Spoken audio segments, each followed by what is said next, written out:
mga kanegosyo, babalikan po natin ang dating school ko, which is BCSAT. Tingnan natin kung nandyan si Chef T, ang dati kong trainer or coach sa food processing. Tara! Hi, Kuya! Good po! Okay. Salamat, Kuya! Ito ang dati kong school. Tingnan nyo. Maliit lang ito dati. Ngayon nag-improve na siya. Welcome to BCSAT! Katulad na nasabi ko kanina, we will be visiting Chef T. Sana nandyan siya. Tara! Ayan mga kanegosyo, nakita ko na si Chef T. Tara, lapitan natin. Hi, Chef! Hello! Yes, Chef. Na-message ko naman kayo isang araw na.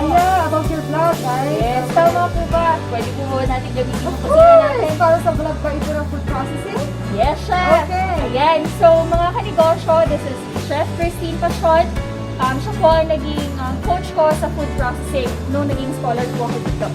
Ayun, so Chef, pwede na po ba tayo nandito sa kusina? Tara! Yan, tara na sa kusina ni Chef T. 1 hour later.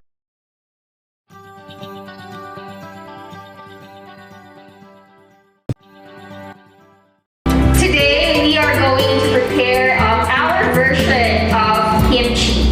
The kimchi will be using the following tools and utensils. Okay, first off is of course our chopping board, knives, basil, a rubber scraper, your liquid measuring cup, measuring spoon, medium bowls, large bowls, and a casserole. For the kimchi paste, we'll be needing 2 cups of water, 2 tablespoons of rice flour or cornstarch. We'll also be needing 3 grams of ginger, 45 grams of chili powder, 2 bulbs of white onions peeled and chopped, 1 whole pear peeled and chopped, 2 tablespoons of fish sauce, 1 whole bulb of garlic peeled, and we'll also be needing 1/4 cup of brown sugar.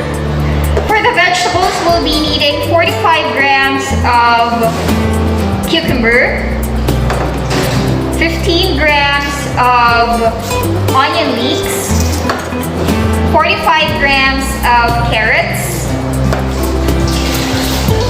1 kilo or a kilo of Napa cabbage, and also we'll be needing half a cup of rock salt.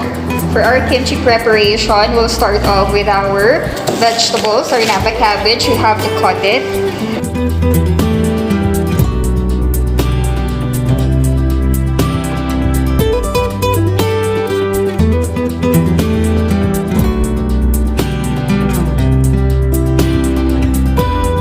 After cutting your vegetables or your cabbage, you have to soak it with your salt.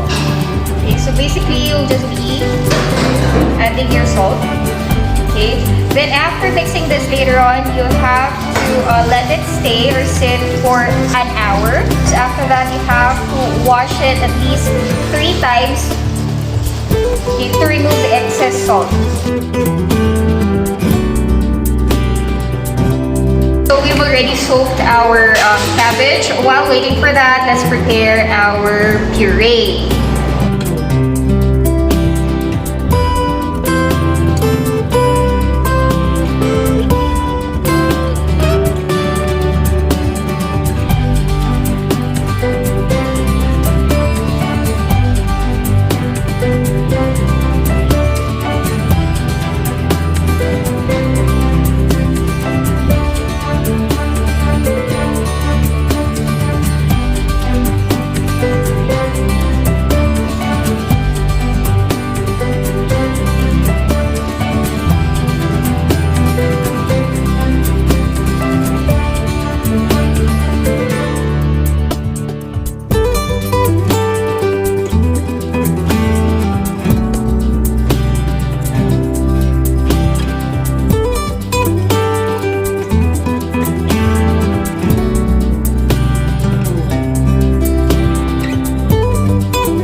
gumawa ng kimchi. Alright, but before I end this vlog, I would like to thank our President Rodrigo Roa Duterte, TESDA Secretary Isidro S. La Peña, at ang butihing direktor ng TESDA Cordillera, Dante J. Navarro, at ang aking trainer, Mary Christine Sipasyon, at sa lahat ng bumubuo ng TESDA. Sa tulong ng TESDA, marunong na po ako sa food processing. At ito po'y aking pagyayamanin, gagamitin at ituturo sa aking mga kaibigan at pamilya.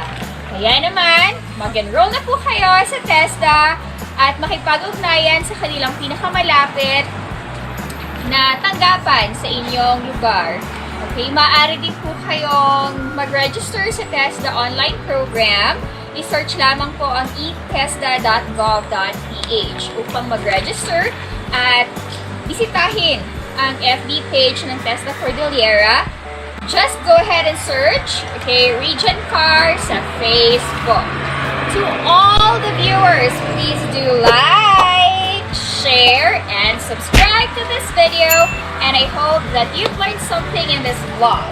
Please leave a comment if you do have any questions. This is, again, April Sacpa, and this is TESDA Car. Skills mo, i-vlog mo. Okay, so see you on my next one.